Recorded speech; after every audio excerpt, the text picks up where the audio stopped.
Hello aspirants, welcome to unlock GS academy. चलिए start करते हैं दिसंबर मंथ का 19 सेशन, जिसमें हम न्यूज़पेपर के एग्जाम ओरिएंटेड इंपॉर्टेंट न्यूज़ को मल्टीपल चॉइस क्वेश्चन के थ्रू कवर करते हैं। तो चलिए देख लेते हैं आज हम कौन से टॉपिक डिस्कस करने वाले हैं। प्रीवियस 122 टॉपिक हम प्रीवियस 18 सेशन में कवर कर चुके हैं, जिसका लिंक आपको डिस्क्रिप्शन में मिल जाएगा।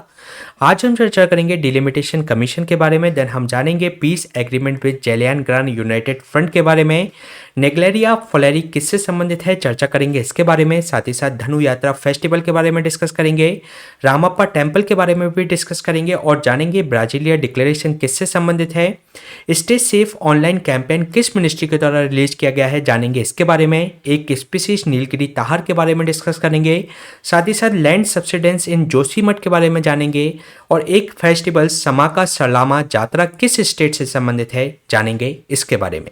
तो चलिए स्टार्ट करते हैं आज का इंपॉर्टेंट सेशन। ये क्वेश्चन आपका डिलिमिटेशन से संबंधित है, जिसके रिगार्डिंग आपको 3 स्टेटमेंट दिए गए हैं। फर्स्ट स्टेटमेंट में आपसे कहा गया है कि जो डिलिमिटेशन कमीशन है अपॉइंट किया जाता है प्रेसिडेंट के द्वारा, और इसमें जो इलेक्शन कमीशन ऑफ इंडिया है इसका सहयोग करता है। सेकेंड स्टेटमेंट में आपसे कहा गया है कि अंडर द आर्टिकल 82 के अंतर्गत पार्लियामेंट इसके अंतर्गत इनेक्ट कर सकती है डिलिमिटेशन एक्ट को after every census. Third statement में आपसे कहा गया है कि जो डिलिमिटेशन कमीशन है उसको हर सेंसस के बाद उसको सेटअप किया गया है सिंस इंडिपेंडेंस। तो इसके रिगार्डिंग आपको करेक्ट स्टेटमेंट फाइंड आउट करना है। तो चलिए देख लेते हैं इसका आंसर। इसमें जो फर्स्ट स्टेटमेंट में बात की गई है कि जो डिलिमिटेशन कमीशन है अपॉइंट किया जाता है प्रेसिडेंट के द्वारा और उसको कोलैबोरेशन करता है, यानी कि उसको सहयोग करता है इलेक्शन कमीशन ऑफ इंडिया, तो ये इसके अंतर्गत करेक्ट स्टेटमेंट है। सेकेंड स्टेटमेंट में जो बात की गई है कि अंडर द आर्टिकल 82 के अंतर्गत पार्लियामेंट इनेक्ट कर सकती है डिलिमिटेशन एक्ट को हर सेंसस के बाद, तो ये इसके अंतर्गत करेक्ट है। इसके अलावा थर्ड स्टेटमेंट में जो बात की गई है कि जो डिलिमिटेशन कमीशन है हर सेंसस के बाद इसको अपॉइंट किया गया है, इसको सेटअप किया गया है इंडिपेंडेंस से, तो ये रॉन्ग स्टेटमेंट है, क्योंकि इंडिपेंडेंस के बाद इसको केवल 4 बार ही इसको सेटअप किया जा चुका है। तो इसलिए ये स्टेटमेंट इसमें रॉन्ग हो जाता है, इसलिए इसका जो आंसर होगा A1 and 2 ओनली। चलिए जान लेते हैं अब इसके रिसेंट कॉन्टेक्स्ट के बारे में। इलेक्शन कमीशन ऑफ इंडिया ने डिलिमिटेशन शुरू कर दिया है आसाम में 2001 के सेंसस के आधार पर। इसके अलावा इन्होंने जो इनिशिएशन किया है डिलिमिटेशन प्रोसेस का इन द पार्लियामेंट्री जो कॉन्स्टिट्यूएंसीज हैं आसाम के अंतर्गत, उसके अंतर्गत जो एज पर जो सेक्शन है रिप्रेजेंटेशन ऑफ पीपल एक्ट 1950 का जो सेक्शन है सेक्शन 8 है, उसके आधार पर इन्होंने इस प्रोसेस को स्टार्ट किया है। अगर हम बात करें यहाँ पर जो डिलिमिटेशन जो कॉन्स्टिट्यूएंसीज की यहाँ पर हुई थी आसाम के अंतर्गत, वह लास्ट 1971 सेंसस के आधार पर की गई थी। इसके अलावा अगर हम बात करें सेक्शन 8 के अंतर्गत जो कि रिप्रेजेंटेशन ऑफ पीपल एक्ट 1950 के अंतर्गत, तो ये प्रेसिडेंट को ये पावर देता है कि वह ऑर्डर दे सकता है डिलिमिटेशन एक्सरसाइज के लिए जो भी 4th नॉर्थ ईस्टर्न स्टेट्स हैं, जो जिसके अंतर्गत आपके अरुणाचल प्रदेश, आसाम, मणिपुर एंड नागालैंड इसके अंतर्गत शामिल हैं। इसके अलावा यहाँ पर जो डिलिमिटेशन जो एक्सरसाइज है लास्ट 51 ईयर से इन 3 स्टेट्स में नहीं हो पाई है। इसके अलावा इसमें जो लास्ट जो डिलिमिटेशन जो एक्सरसाइज की गई थी इंडिया के लेवल पर 2002 से 2008 के बीच में, तो उसके अंतर्गत जो नॉर्थ ईस्टर्न स्टेट्स के ये जो थे स्टेट्स उनको इससे बाहर रखा गया था, जो कि 2001 के सेंसस के आधार पर इनकी डिलिमिटेशन की जानी थी, तो उसको इनसे बाहर रखा गया था। अगर हम बात करें डिलिमिटेशन की, तो डिलिमिटेशन का लिटरली इसका अगर हम मीनिंग की बात करें तो इस तरीके का एक्ट होता है या इस तरीके की प्रोसेस होती है जिसके अंतर्गत जो टेरिटोरियल कॉन्स्टिट्यूएंसीज होती हैं उसकी बाउंड्री को फिक्स किया जाता है, उनकी लिमिट्स को फिक्स किया जाता है, और ये जो लगातार जो पॉपुलेशन चेंज होती है उसको रिप्रेजेंट करने का ये काम करती है। अब हम जान लेते हैं कि डिलिमिटेशन आखिर किया क्यों जाता है, क्योंकि अगर हमें जो पॉपुलेशन जो लगातार चेंज हो रही है और एक पॉपुलेशन को उसका एक इक्वल जो उसका रिप्रेजेंटेशन अगर हम उनको सुनिश्चित करना है तो उसके लिए हमें डिलिमिटेशन इसके अंतर्गत करना होता है। और इसमें जो एक तय किया जाता है कि एक निश्चित पॉपुलेशन जो सभी कॉन्स्टिट्यूएंसीज में उसका एक प्रतिनिधि हो, वह इक्वल रिप्रेजेंटेशन को इक्वल पॉपुलेशन को वह रिप्रेजेंट करे। इसके अलावा इसमें जो फेयर डिवीजन हो जोग्राफिकल एरियाज का, और जो पॉलिटिकल पार्टी है इसके अंतर्गत किसी को भी इससे कोई एडवांटेज ना मिल सके। इसके अलावा एक जो प्रिंसिपल जिसकी हम बात करते हैं वन वोट वन वैल्यू के बारे में, तो इसको सुनिश्चित करने के लिए ही बार बार डिलिमिटेशन किया जाता है। अगर हम बात करें इसके अंतर्गत किस तरीके से डिलिमिटेशन की जाती है, तो अंडर द आर्टिकल 82 के अंतर्गत पार्लियामेंट इसके अंतर्गत इनेक्ट कर सकती है डिलिमिटेशन एक्ट को आफ्टर एवरी सेंसस। इसके अलावा अंडर आर्टिकल 170 के अंतर्गत भी स्टेट के पास ये जो स्टेट के अंदर भी उनको डिवाइड किया जाता है टेरिटोरियल कॉन्स्टिट्यूएंसीज में under the delimitation act after the every census. अगर हम बात करें जब ये एक्ट फोर्स में आ जाता है तो यूनियन गवर्नमेंट सेटअप कर देती है डिलिमिटेशन कमीशन को। अगर हम बात करें फर्स्ट डिलिमिटेशन एक्सरसाइज की, तो ये कैरिड आउट की गई थी प्रेसिडेंट के द्वारा with the help of election commission. ये 1950-51 के अंतर्गत इसको किया गया था और इसमें जो डिलिमिटेशन जो कमीशन जो एक्ट था उसको इनेक्ट किया गया था 1952 में। इसके अलावा अभी तक 4 टाइम्स ही डिलिमिटेशन कमीशन के एक्ट को इसमें बनाया गया है। अगर हम बात करें 1952 में, 1963 में, 1973 और 2002 के अंतर्गत, तो इन्हीं एक्ट के आधार पर इसमें डिलिमिटेशन कमीशन का भी निर्धारण किया गया। इसके अलावा जो किसी भी तरीके का डिलिमिटेशन नहीं हुआ है आफ्टर द 1981 और 1991 के सेंसस के बाद। इसके अलावा अगर हम बात करें डिलिमिटेशन कमीशन की, तो डिलिमिटेशन जो कमीशन है अपॉइंट किया जाता है प्रेसिडेंट ऑफ इंडिया के द्वारा और ये इसमें इलेक्शन कमीशन ऑफ इंडिया इसको सहयोग करता है। इसके अगर हम कंपोजिशन की बात करें तो इसमें रिटायर्ड सुप्रीम कोर्ट का जज होता है, चीफ इलेक्शन कमिश्नर होते हैं, साथ ही साथ रेस्पेक्टिव स्टेट के इलेक्शन कमिश्नर भी को भी इसके अंतर्गत शामिल किया जाता है। इसके अलावा अगर हम बात करें इसके फंक्शंस की, तो ये जो नंबर ऑफ बाउंड्रीज और जो कॉन्स्टिट्यूएंसीज की जो बाउंड्रीज हैं उनकी पॉपुलेशंस के आधार पर की सभी जो कॉन्स्टिट्यूएंसीज हैं उसमें जो एक पॉपुलेशन का जो रिप्रेजेंटेशन है वह एक तरीके से इक्वल हो, तो ये सुनिश्चित करने का काम करता है डिलिमिटेशन कमीशन। इसके अलावा इसके अंतर्गत जो सीट्स हैं रिजर्व कैटेगरी की जैसे एससी और एसटी की जो सीट्स निर्धारित हैं तो उसके आधार पर ही उनको ये निर्धारण करने का प्रयास करता है। इसके अलावा जो डिलिमिटेशन कमीशन होता है अगर उनके ओपिनियन में कोई डिफरेंस होता है तो ये जो ओपिनियन का जो डिफरेंस है उसको मेजॉरिटी के आधार पर सॉल्व किया जाता है। इसके अलावा जो डिलिमिटेशन कमीशन ऑफ इंडिया है इसकी हाई पावर बॉडी है और इसका जो ऑर्डर होता है उससे संबंधित जो लॉ होता है उसको आप किसी भी कोर्ट के अंतर्गत क्वेश्चन नहीं कर सकते।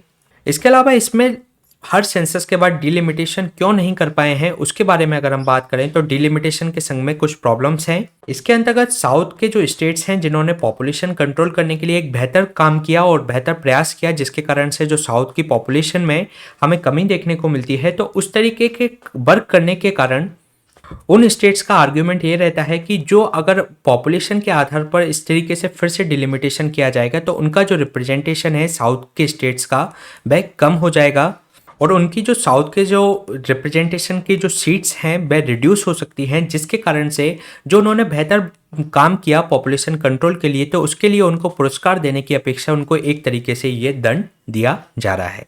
इसके अलावा अगर हम बात करें 2008 के डिलिमिटेशन के आधार पर तो इसमें 2001 के सेंसस को लिया गया, लेकिन इसमें जो टोटल नंबर ऑफ सीट्स और की जो असेंबलीज के अंतर्गत जो पार्लियामेंट के अंतर्गत तो वह डिसाइड की गई है 1971 के सेंसस के आधार पर। यानी कि जो टोटल नंबर ऑफ जो सीट्स हैं एक स्टेट की तो वह सेम रखी गई हैं, जबकि अंदर जो इसमें जो सेंसस का जो डिलिमिटेशन किया गया है वह 2001 के सेंसस के आधार पर किया गया है, जबकि जो टोटल नंबर ऑफ सीट्स हैं वह 1971 के सेंसस के आधार पर ही निर्धारित की गई है।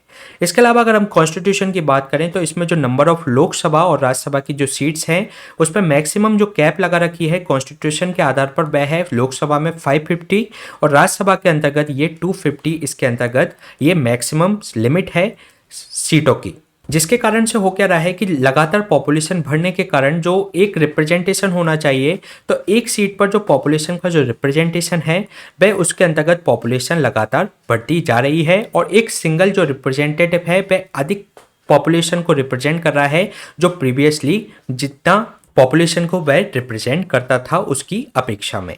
इसके अलावा इससे संबंधित स्टेप्स लिए गए हैं जिसके अंतर्गत जो एक्सरसाइज है उसको जो लोकसभा की जो सीटें हैं जिसको अभी 1971 के सेंसस के आधार पर निर्धारित की गई है तो उसको 2026 तक डिले कर दिया गया है और 2026 के बाद जो भी सेंसस होगा उसके आधार पर लोकसभा की सीटों का उसके अंतर्गत निर्धारण किया जाएगा। इसमें लोकसभा के साथ साथ राज्यसभा और असेंबली की जो सीट हैं टोटल उनको भी 2026 के जो सेंसस हैं उसके बाद उनकी जो भी सेंसस होगा उसके आधार पर उनको निर्धारित करने का प्रयास किया जाएगा।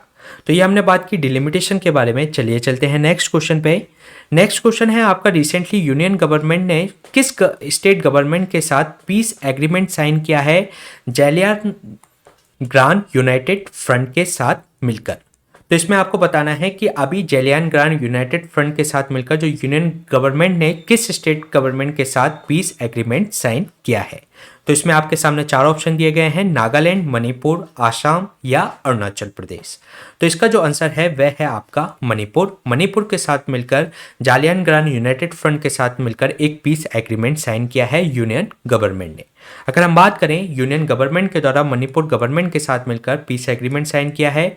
इसके अलावा ये जो बात करें जालियान ग्रांड जो यूनाइटेड फ्रंट है, ये Manipur based Naga armed group है। इसके अलावा ये बैंड ग्रुप है और ये लगभग 1 दशक से ये आपका उस क्षेत्र में एक्टिव है और ये डिमांड कर रहा है एक सेपरेट स्टेट की, जिसमें जालियान ग्रांड जो नागा ट्राइब हैं उनके लिए। इसके अलावा ये जो ग्रुप है वे क्लेम करता है जो रानी गैंडेलियो हैं उनको एक फॉलोअर्स के रूप में ये क्लेम करता है कि वे इनके फॉलोअर्स हैं। साथ ही साथ ये फ्रीडम फाइटर्स थे मणिपुर के लिए।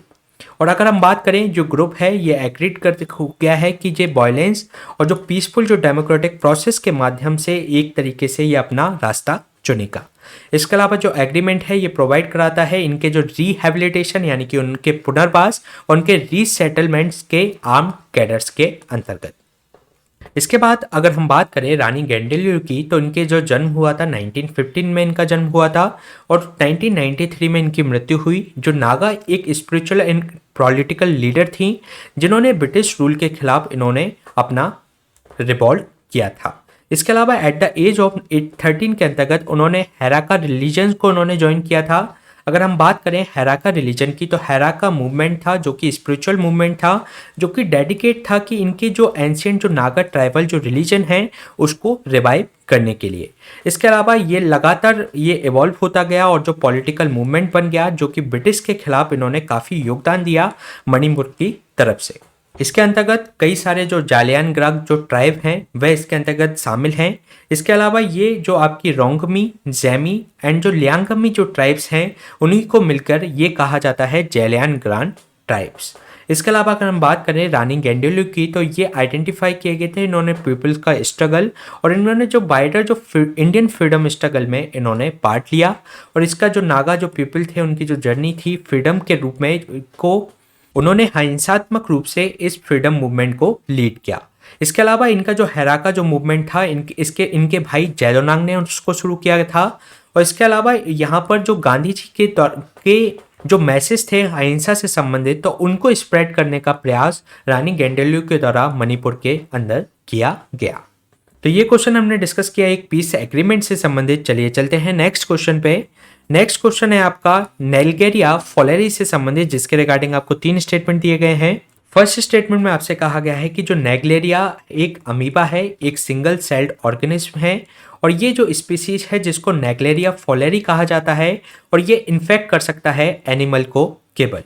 सेकेंड स्टेटमेंट में कहा गया है कि ये कॉमनली फाउंड होता है वार्म फ्रेश वाटर बॉडीज के अंतर्गत, जिसके अंतर्गत आपको हॉट स्प्रिंग्स जो रिवर्स होती हैं, लेक्स, उसके अंतर्गत ये पाया जाता है।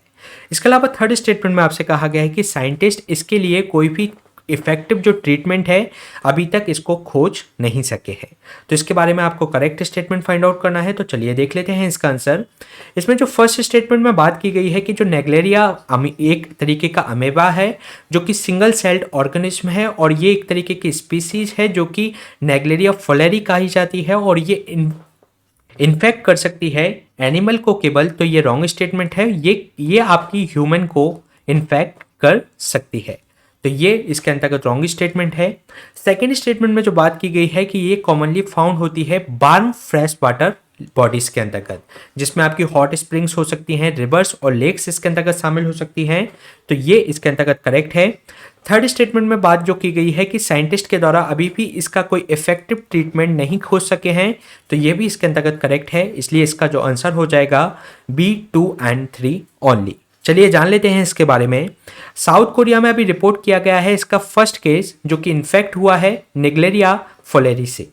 अगर हम बात करें नेग्लेरिया फोलेरी तो ये एक तरीके का अमीबा है जो कि सिंगल सेल्ड ऑर्गेनिज्म है और ये एक वन ऑफ द स्पीसीज है जिसको आप कहा जाता है नेग्लेरिया फोलेरी और ये इन्फेक्ट कर सकता है ह्यूमंस को।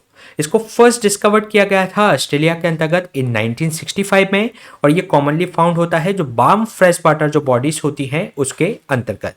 और इसमें जो अमीबा है एंटर कर जाता है ह्यूमन बॉडी के अंतर्गत थ्रू द नोज और ये ट्रेवल करता है आपके सिर यानी कि ब्रेन तक।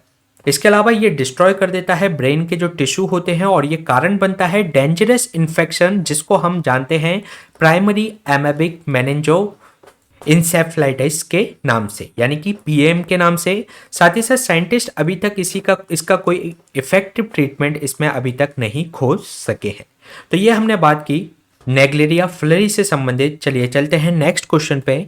नेक्स्ट क्वेश्चन है आपका धनु यात्रा फेस्टिवल से संबंधित जिसके रिगार्डिंग आपको 3 स्टेटमेंट दिए गए हैं। फर्स्ट स्टेटमेंट में आपसे कहा गया है कि जो धनु यात्रा जो फेस्टिवल है वर्ल्ड का लार्जेस्ट ओपन थिएटर फेस्टिवल है और ये कहाँ का फेस्टिवल है, झारखंड का। सेकेंड स्टेटमेंट में आपसे कहा गया है कि जो रिवर जीरा है यहाँ पर एक तरीके से फ्लो होती है साइड ऑन द बारगढ़ के अंतर्गत और इसको ट्रांसक्रिप्ट किया जाता है यमुना के रूप में at the time of festival. Third statement में आपसे कहा गया है कि कृष्णा इसके सेंटर ऑफ अट्रैक्शन रहते हैं धनु यात्रा फेस्टिवल के। तो इसके रिगार्डिंग आपको करेक्ट स्टेटमेंट फाइंड आउट करना है। तो चलिए देख लेते हैं इसका आंसर। इसमें जो फर्स्ट स्टेटमेंट में बात की गई है कि धनु यात्रा जो फेस्टिवल है वर्ल्ड का बिगेस्ट ओपन थिएटर फेस्टिवल है और ये झारखंड का है, तो ये रॉन्ग स्टेटमेंट है। ये झारखंड का नहीं बल्कि उड़ीसा का ये फेस्टिवल है, तो ये इसके अंतर्गत ये रॉन्ग स्टेटमेंट हो जाएगा। सेकेंड स्टेटमेंट में जो बात की गई है कि इसके अंतर्गत जो रिवर जीरा है उसको एक साइड ऑफ द जो बारगढ़ डिस्ट्रिक्ट के अंतर्गत में बहती है और उसको यमुना के रूप में उसको माना जाता है एट द फेस्टिवल के टाइम पर, तो ये इसके अंतर्गत करेक्ट स्टेटमेंट है। थर्ड स्टेटमेंट में बात की गई है कि जो कृष्णा है इसका सेंट्रल अट्रैक्शन होते हैं धनु यात्रा फेस्टिवल के, तो ये रॉन्ग स्टेटमेंट है। इसके अंतर्गत जो कंस होता है वह सेंट्रल ऑफ अट्रैक्शन होता है इस धनु यात्रा फेस्टिवल का, तो इसलिए इसका जो आंसर हो जाएगा C2 ओनली। चलिए जान लेते हैं इसके बारे में कि धनु यात्रा जो फेस्टिवल है उड़ीसा के अंतर्गत 11 दिन का ये सेलिब्रेशन होता है और इसके अंतर्गत जो धनु यात्रा फेस्टिवल के अंतर्गत ये हर साल इसको मनाया जाता है और जो पैडी जो सीजन होता है उसका जो फसल कट जाती है उसके बाद इस फेस्टिवल को मनाया जाता है। साथ ही इस फेस्टिवल के अंतर्गत जो एपिसोड्स होते हैं वह जो भगवान श्री कृष्ण के ऊपर होते हैं और ये जो फोक आर्ट फॉर्म्स हैं इसके अंतर्गत उनको रिप्रेजेंट किया जाता है जो कि उनके जो मिलियंस ऑफ पीपल इसमें जो पार्ट लेते हैं उनको काफ़ी ज़्यादा प्रोत्साहित करते हैं। इसके अलावा अगर हम बात करें धनु यात्रा फेस्टिवल की, तो ये अभी जो धनु यात्रा फेस्टिवल है वर्ल्ड का largest open air theatre festival है जो कि अभी 27 ट्यूसडे को इसको स्टार्ट किया गया 27 दिसंबर को और ये आफ्टर द कोविड के कारण ये फेस्टिवल लगातार 2 साल नहीं हो पाया, तो इसके बाद ये अभी फिर से स्टार्ट हुआ है बारगढ़ इन उड़ीसा में। इसके अलावा अगर हम बात करें इसमें जो धनु यात्रा फेस्टिवल है, धनु यात्रा एक 11 डे का ये एक लॉन्ग एनुअल फेस्टिवल होता है बारगढ़ उड़ीसा के अंतर्गत। अगर हम बात करें इसका जो स्टैंडर्ड है उड़ीसा के जो हेरिटेजेस हैं और उसका जो कल्चर है उसको इसके अंतर्गत रिप्रेजेंट किया जाता है। अगर हम बात करें धनु यात्रा फेस्टिवल उड़ीसा की, तो एक ओपन एयर थिएटर फेस्टिवल है जो कि लगभग 5 स्क्वायर किलोमीटर तक इसका जो फेस्टिवल है वह इसके अंतर्गत बनाया जाता है विलेज के लेवल पर, जो कि एक तरीके से पूरे विलेज को ही घेर लेता है। साथ ही साथ इसमें जो कास्ट है जो इसका जो अंतर्गत जो परफॉर्म करते हैं वह काफ़ी बड़ी होती है और इसके अंतर्गत जो उसमें जो रोल प्ले करते हैं वो एंटायर जो 11 डेज हैं उसमें जो बारगढ़ जो लोग हैं, बारगढ़ के जो लोग होते हैं वे ऑब्लाइज होते हैं किंग कंस पर, यानी कि वे किंग कंस के वे आदेश को मानते हैं, ना कि वहाँ की जो डिस्ट्रिक्ट एडमिनिस्ट्रेशन रहता है उसके आदेश को नहीं मानते, बल्कि वे किंग कंस के आदेश को माना जाता है। इस 5 किलोमीटर का जो एरिया होता है जिसके अंतर्गत इस फेस्टिवल को बनाया जाता है उसके अंतर्गत। इसके अलावा अगर हम बात करें जो मैनी जो ट्रेडिशनल फेस्टिवल्स की तरह इसका जो सेरेमोनियल जो कैलेंडर होता है उसके अंतर्गत जो एग्रीकल्चर साइकिल्स के अंतर्गत इसको मनाया जाता है। जो पैडी सीजन होता है उसकी जो फसल कट जाने के बाद इसको सेलिब्रेट किया जाता है और इसको जो फर्स्ट टाइम सेलिब्रेट किया गया था 1947-48 के अंतर्गत और ये उस टाइम पे जो हम भारत देश आज़ाद हुआ था तो उसके उपलक्ष्य में इसको सेलिब्रेट उस टाइम में पे किया गया था। इसके बाद से ये जो हार्वेस्टिंग सीजन है पैडी के, उसके बाद इसको किया जाता है। साथ ही साथ ये जो 5th डे ऑफ जो पोषु शुक्ल होता है उसके अंतर्गत इसको शुरू किया जाता है, और जो एंड ऑफ द पोषु पूर्णिमा के अंतर्गत इसको समाप्त कर दिया जाता है, यानी कि इसका समापन पोषु पूर्णिमा को होता है और उसका पोषु शुक्ल को इसका आरंभ होता है। इसके अलावा अगर हम बात करें जो 11 डे का जो फेस्टिवल होता है बारगढ़ डिस्ट्रिक्ट में, तो इसके अंतर्गत जो सब अर्बन जो पार्ट हैं बारगढ़ ब्लॉक के, जैसे कि सीमेंट नगर, पदनपल्ली एंड जमुर्दा और टोरा जो जैसे कुछ इलाके हैं, तो उसके अंतर्गत एक तरीके से इनको कंस के किंगडम के रूप में इसको बना दिया जाता है और इसको रिप्रेजेंट किया जाता है एज अ मथुरा नगरी। इसके अलावा इसमें जो रिवर जीरा होती है उसको जहाँ जो कि बारगढ़ डिस्ट्रिक्ट में आपको देखने को मिलेगी, तो इसको ट्रांसक्रिप्ट किया जाता है एज अ रिवर यमुना के रूप में। इसके अलावा जो अम्बापाली है रिवर के अदर साइड पर, तो वहां पर उसको रिप्रेजेंट किया जाता है गोपापुरा के रूप में।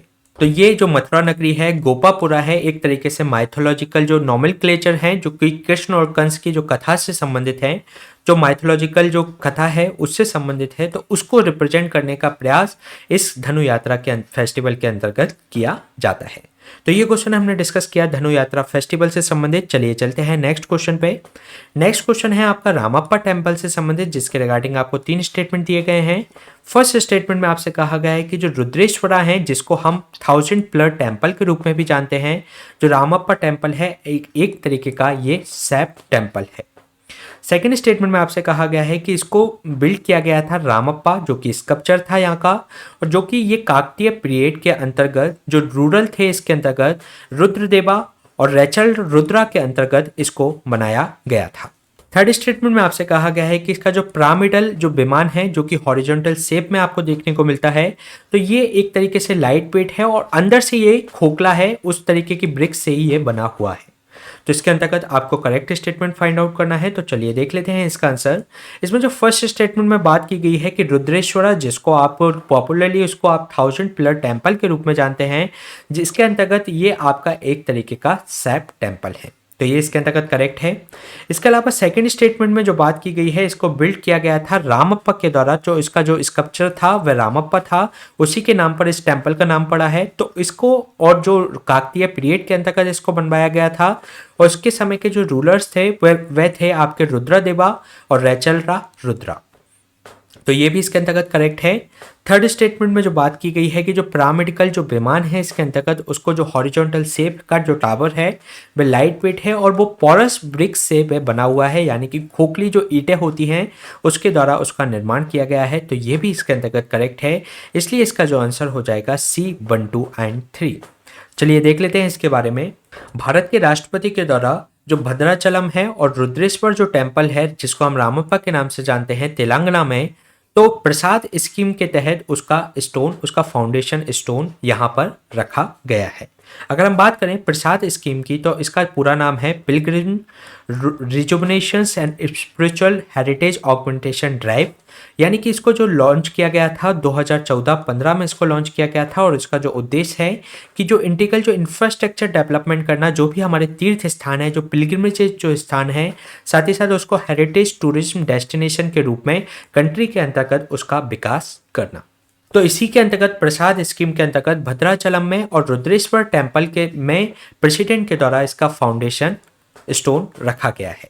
अगर हम बात करें इसमें जो श्री सीता रामचंद्र देवस्थम जो भद्राचलम जो स्वामीबरी मंदिर के नाम से जाना जाता है, तो ये जो टेम्पल है डेडिकेटेड है लॉर्ड रामा को। इसके अलावा ये left bank of river Godavari पर ये स्थित है, तो ये किस रिवर बैंक पे मिलेगा? ये आपको गोदावरी के रिवर बैंक पे मिलेगा। साथ ही साथ ये इसका जो नाम है वो ड्राइव होता है भद्रागिरी से, और ये एक माउंटेन है भद्रा ए बून, जिसको आपको चाइल्ड माना जाता है। जो मेरू पर्वत है, जो मेनाक पर्वत जो माना जाता है हिंदू ट्रेडिशंस में, तो उसका चाइल्ड इसको माना जाता है।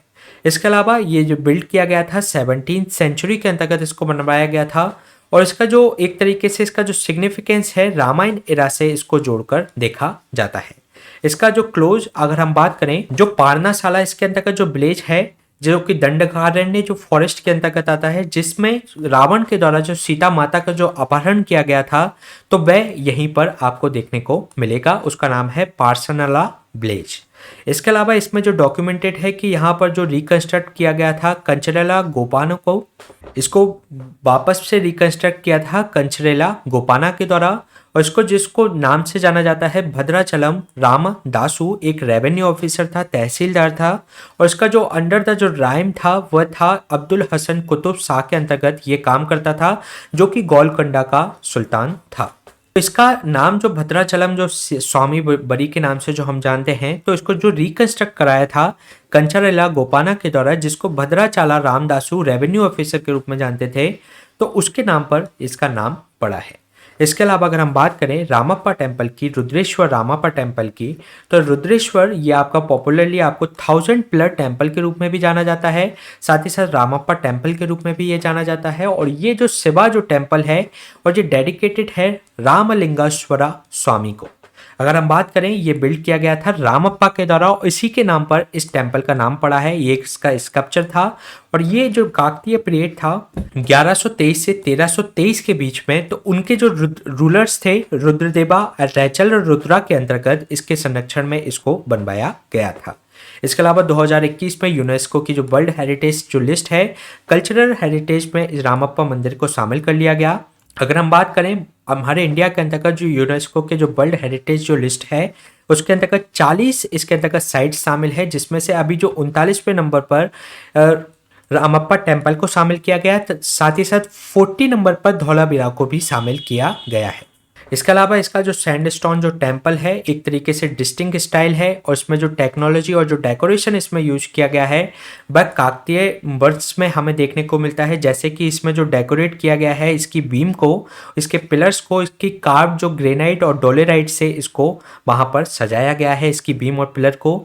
साथ ही साथ इसमें जो पिरामिडल जो विमान आपको देखने को मिलेगा, जिसमें आपको हॉरिजॉन्टल शेप के जो टावर देखने को मिलेंगे, वे एक लाइट वेट पोरस ब्रिक्स के द्वारा उनसे उनका निर्माण किया गया है।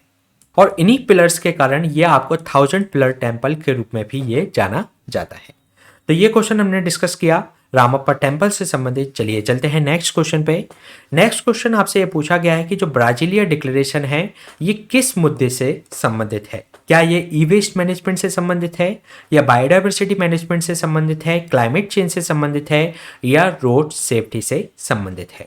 तो चलिए देख लेते हैं इसका आंसर। जो ब्राजीलिया डिक्लेरेशन है जो कि 2015 में आई थी, ये आपकी रोड सेफ्टी से संबंधित है। चलिए जान लेते हैं इसके बारे में। जो रोड एक्सीडेंट इंडिया के अंतर्गत जो 2021 की अगर बात करें तो ministry of road and transport के द्वारा इसकी एक रिपोर्ट बताई गई है। अगर हम बात करें, ये एक एनुअल रिपोर्ट है जो कि बेस्ड करती है पैरामीटर जो कि रोड एक्सीडेंट में, जैसे कि नंबर ऑफ एक्सीडेंट कितने हुए, उससे संबंधित फैटिलिटीज़ क्या हुई, उससे जो फैटल एक्सीडेंट उसके अंतर्गत कितने हुए, कितने के ऐसे एक्सीडेंट हुए जिसके अंतर्गत इंजरीज ही केवल हुई हैं।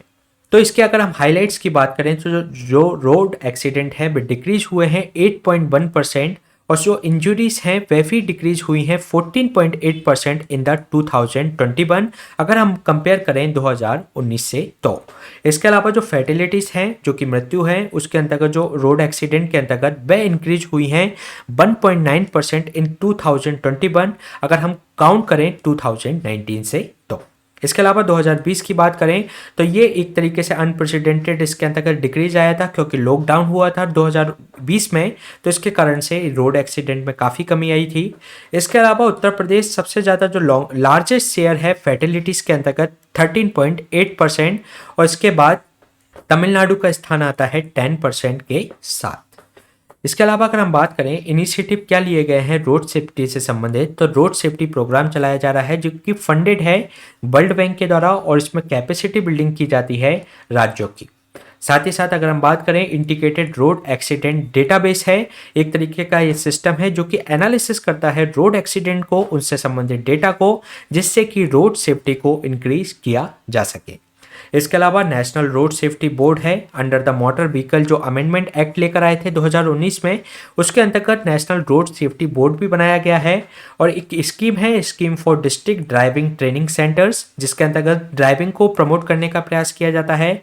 साथ ही साथ अवार्ड किया जाता है आउटस्टैंडिंग जो भी वर्क करता है in the field of road safety, तो उसको अवार्ड करने का प्रयास भी मिनिस्ट्री के द्वारा किया जाता है। इसके अलावा इंडिया सिग्नेटरी है ब्राजीलिया डिक्लेरेशन का, जो कि रोड सेफ्टी से संबंधित है, जो कि 2015 में ये आई थी। तो ये क्वेश्चन हमने डिस्कस किया ब्राजीलिया डिक्लेरेशन से संबंधित। चलिए चलते हैं नेक्स्ट क्वेश्चन पे। नेक्स्ट क्वेश्चन है आपका स्टे सेफ ऑनलाइन कैंपेन, ये किस मिनिस्ट्री के द्वारा रिलीज किया गया है? क्या ये ministry of road transport and highways के द्वारा किया गया है, या ministry of health and family welfare के द्वारा, या ministry of electronics and information technology के द्वारा, या ministry of women and child development के द्वारा? तो चलिए देख लेते हैं इसका आंसर। अभी रिसेंटली स्टे सेफ ऑनलाइन जो कैंपेन है वह लॉन्च किया गया है ministry of electronics and information technology यानी कि माइटी के द्वारा। चलिए देख लेते हैं ये अभी चर्चा में क्यों रहा। अगर हम बात करें स्टे सेफ ऑनलाइन कैंपेन और G20 का डिजिटल इनोवेशन अलायंस लॉन्च किया गया है माइटी के द्वारा।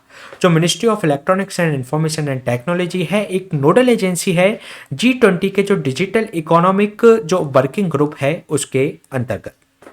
अगर हम बात करें ड्यूरिंग द इंडिया की जो G20 प्रेसिडेंसी जो भारत ने ली है, उसके अंतर्गत जो माइटी है ये फोकस कर रही है 3 प्रायोरिटी एरियाज पर, जिसके अंतर्गत ये प्रयास कर रही है डिजिटल पब्लिक इंफ्रास्ट्रक्चर पर, साइबर सिक्योरिटी पर, साथ ही साथ डिजिटल स्किल डेवलपमेंट पर। अगर हम बात करें डिजिटल पब्लिक इंफ्रास्ट्रक्चर की, तो ये कंप्राइज करता है आपका फाउंडेशनल जो भी आपकी पॉपुलेशन जो स्किल जो टेक्नोलॉजीज हैं उससे संबंधित जो सिस्टम्स है। इसके अलावा जिसमें आपकी डिजिटल इकोनॉमी ऑपरेटर्स जो आपके जो इंक्लूड करते हैं identity system, payment systems, data exchanges और जो सोशल रजिस्टर्स हैं जैसे कि आपका आधार कार्ड और जो यूपीआई डिजिटल प्लेटफॉर्म है, तो उसके अंतर्गत ये डिजिटल पब्लिक इंफ्रास्ट्रक्चर इसके अंतर्गत आते हैं। इसके अलावा अगर हम बात करें स्टे सेफ ऑनलाइन कैंपेन के बारे में, तो इसका जो ऑब्जेक्टिव है कि अवेयरनेस को इंक्रीज करना एमंग्स द सिटीजन, जिससे कि वे सेफ रह सके हैं ऑनलाइन के वर्ल्ड में जो कि वाइड स्प्रेड है, जैसे कि सोशल मीडिया प्लेटफॉर्म है जो रैपिड एडॉप्टेशन कर रहे हैं डिजिटल पेमेंट्स का। तो उसके लिए उनको सेफ रहने के लिए इसमें अवेयरनेस बढ़ाने का प्रयास किया जाएगा under the stay safe online campaign. इसके अलावा इसके अंतर्गत इन्वॉल्व है जो मल्टी लिंगुलर जो अवेयरनेस है इसके अंतर्गत दी जाएगी। इन्फोग्राफिक्स के थ्रू भी लोगों को अवेयर करने का प्रयास इसके अंतर्गत किया जाएगा। इसके अलावा अगर हम G20 की बात करें तो डिजिटल इनोवेशन अलायंस के बारे में बात करें तो इसका ऑब्जेक्टिव है आइडेंटिफाई करना, रिकॉग्नाइज करना, साथ ही साथ इनेबल करना जो इनोवेटिव है और जो इम्पैक्टफुल जो डिजिटल टेक्नोलॉजीज हैं उसको एडॉप्ट किया जा सके, उनको डेवलप किया जा सके बाय द स्टार्टअप्स। और ये स्टार्टअप्स कहाँ से होंगे? जो भी G20 नेशंस हैं, साथ ही साथ कोई नॉन मेंबर स्टेट्स के भी कोई नेशंस के भी स्टार्टअप्स हैं तो उनको भी इसमें आमंत्रित किया जाएगा। साथ ही साथ ये कोशिश कर रहा है ऐसा डिजिटल सॉल्यूशंस जो कि 6 थीम पर बेस्ड होगा, जिसमें आपकी जो प्रॉब्लम्स हैं जैसे कि agri tech, health tech, ed tech, fintech and जो secure digital infrastructure and circular economy को इंक्रीज करने के लिए इस तरीके के इसमें सॉल्यूशंस, डिजिटल सॉल्यूशन प्रस्तुत करने का इसमें प्रयास किया जाएगा। तो ये हमने बात की ये स्टे सेफ ऑनलाइन कैंपेन के बारे में। चलिए चलते हैं नेक्स्ट क्वेश्चन पे। नेक्स्ट क्वेश्चन है आपका एक स्पीसीज से संबंधित, जिसमें आपको नीलगिरी ताहर से संबंधित 3 स्टेटमेंट दिए गए हैं। फर्स्ट स्टेटमेंट में आपसे कहा गया है कि ये केवल एक माउंटेन अनगुलेटेड यानी कि एनिमल विद हूप्स है, यानी कि इसके जो खुरों वाला जानवर है जो कि सादर्न इंडिया में रहता है, और जो 12 स्पीसीज है इंडिया के अंतर्गत उसमें से केवल एक है।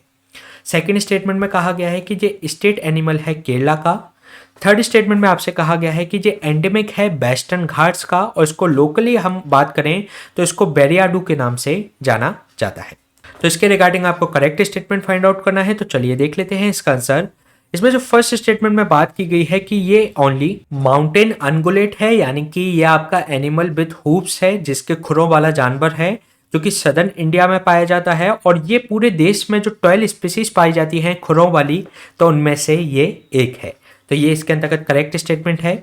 सेकंड स्टेटमेंट में जो बात की गई है कि ये स्टेट एनिमल है केरला का, तो ये रॉन्ग है क्योंकि ये स्टेट एनिमल है तमिलनाडु का। इसके अलावा थर्ड स्टेटमेंट में जो बात की गई है कि ये एंडेमिक है वेस्टर्न घाट्स का और ये लोकली इसको नाम से जाना जाता है बेरियाडू, तो ये करेक्ट स्टेटमेंट है, इसलिए इसका जो आंसर हो जाएगा 1 और 3 ओनली। चलिए देख लेते हैं इसके बारे में। जो प्रोजेक्ट नीलगिरी जो ताहार है, तमिलनाडु ने इसके लिए सेटअप किया है प्रोजेक्ट नीलगिरी ताहार को इम्प्लीमेंट करने के लिए। इसके अलावा इसमें डेवलप किया जा रहा है बेटर अंडरस्टैंडिंग ऑफ इस स्पीसीज की पॉपुलेशन के बारे में। अगर हम बात करें प्रोजेक्ट नीलगिरी ताहार की, तो इस प्रोजेक्ट को जो सेटअप किया गया है और इसकी जो कॉस्ट है 25.1 करोड़ और जो कि इम्प्लीमेंट की जाएगी 2022 से 27 के पीरियड में। अगर हम बात करें नीलगिरी ताहार की, तो ये एक ओनली माउंटेन अनगुलेट है, यानी कि जो खुर वाले जानवर होते हैं उनको अनगुलेट कहा जाता है और ये सदर्न इंडिया में केवल एक तरीके का खुर वाला जानवर है, जो कि अगर पूरे इंडिया की बात करें तो इस तरीके की 12 स्पीसीज इंडिया में पाई जाती है। इसके अलावा ये स्टेट एनिमल है तमिलनाडु का और ये एंडेमिक है, यहाँ का स्थानीय है ये वेस्टर्न घाट का और इसको लोकली जाना जाता है बेरियाडू के रूप में। साथ ही साथ अगर हम इसके आयुषीन स्टेटस की बात करें तो इसको इंडेंजर्ड कैटेगरी के अंतर्गत रखा गया है। तो ये क्वेश्चन हमने डिस्कस किया नीलगिरी ताहार के बारे में। चलिए चलते हैं नेक्स्ट क्वेश्चन पे। नेक्स्ट क्वेश्चन है आपका लैंड सब्सिडेंस। अभी क्या जोशीमठ अभी लैंड सब्सिडेंस ये वर्ड उसके संबंध में आया, तो उसके रिगार्डिंग आपको 2 स्टेटमेंट दिए गए हैं जिसमें आपसे पूछा गया है कि ये एक तरीके से जो लैंड सब्सिडेंस होता है ये एक तरीके का ग्रेजुअल सेटलिंग होती है या सडन उसकी सिंकिंग यानी कि उसका सिकुड़ना होता है अर्थ सरफेस का, और इसमें जो इसका जो कारण होता है अंडरग्राउंड जो मटेरियल मूवमेंट के कारण या उस पर कई सारा जो मटेरियल है वह उसके ऊपर सुपर इम्पोज कर दिया जाता है और या इन दोनों के कॉम्बिनेशन से ये लैंड सब्सिडेंस हो सकता है। सेकेंड स्टेटमेंट में आपसे कहा गया है कि ये कॉस्ट होता है केवल नेचुरल एक्टिविटीज के कारण केवल। तो इसमें आपको करेक्ट स्टेटमेंट फाइंड आउट करना है, तो चलिए देख लेते हैं इसका आंसर। इसमें जो फर्स्ट स्टेटमेंट में जो बात की गई है कि ये एक तरीके से ग्रेजुअली सेटलिंग हो जाए या उसका सडन उसका सिकुड़ना जो अर्थ सरफेस होती है और इसमें जो अंडरग्राउंड जो मटेरियल होता है वह एक तरीके से सुपर इम्पोज कर दिया जाए उस पर कोई लोड या अंडरग्राउंड मटेरियल के खिसकने के कारण वह इस तरीके का लैंड सब्सिडेंस होता है या इन दोनों के प्रभाव से भी इस तरीके का लैंड सब्सिडेंस हो सकता है। तो इसके कारण से ये स्टेटमेंट इसका करेक्ट है। इसके अलावा जो सेकंड स्टेटमेंट में बात की गई है कि ये केवल नेचुरल एक्टिविटीज के कारण होता है, तो ये रॉन्ग स्टेटमेंट हो जाता है। ये इसमें जो सुपर इम्पोज्ड अगर लोड भी कर दिया जाए तो ये ह्यूमन एक्टिविटीज भी हैं, इसके लिए एक कारण बन सकती हैं लैंड सब्सिडेंस के लिए। तो इसलिए इसका जो आंसर हो जाएगा A1 ओनली। चलिए जान लेते हैं इसके बारे में। जो स्पिरिचुअल टाउन है जोशीमठ वह एक तरीके से जो सिंकिंग जो उसका एक तरीका देखा जा रहा है कि वह सिंकिंग होता जा रहा है।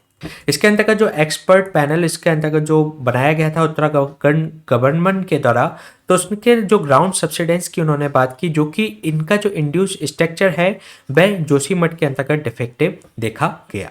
अगर हम बात करें जोशीमठ की, तो ये एक टाउन है चमोली डिस्ट्रिक्ट के अंतर्गत उत्तराखंड में और ये गेटवे है बद्रीनाथ टेम्पल का, जो कि पार्ट है 4 धाम यात्रा का। साथ ही साथ यहाँ पर जो हेमकुंड साहिब है जो सिखों का एक महत्वपूर्ण स्थल है। औली है जो कि आपके एक तरीके से स्काइंग करने के लिए एक डेस्टिनेशन है और वैली ऑफ फ्लावर आपको देखने को मिलेगी जो कि आपकी यूनेस्को की जो वर्ल्ड हेरिटेज साइट्स हैं, तो वह उनका एक तरीके से गेटवे है क्या आपका जोशीमठ। अगर हम बात करें जो लैंड सब्सिडेंस की, तो ये होता क्या है कि इसमें जो ग्रेजुअल सेटलिंग हो जाती है या सडन उसके अंतर्गत सिकुड़ापन आ जाता है अर्थ सरफेस के अंतर्गत, और ये किस कारण से होता है, या तो उसका अंडरग्राउंड जो मटेरियल है उसका मूवमेंट हो जाता है या उस पर जो भार रखा हुआ है जो उस पर लोड रखा गया है उसको और ज़्यादा सुपर इम्पोज किया जाता है। तो इसके कारण से या इन दोनों के प्रभाव से कंबाइंडली इनके प्रभाव से ये एक तरीके का लैंड सब्सिडेंस हो सकता है। ये आपका कारण नेचुरल और ह्यूमन एक्टिविटी से दोनों हो सकती हैं।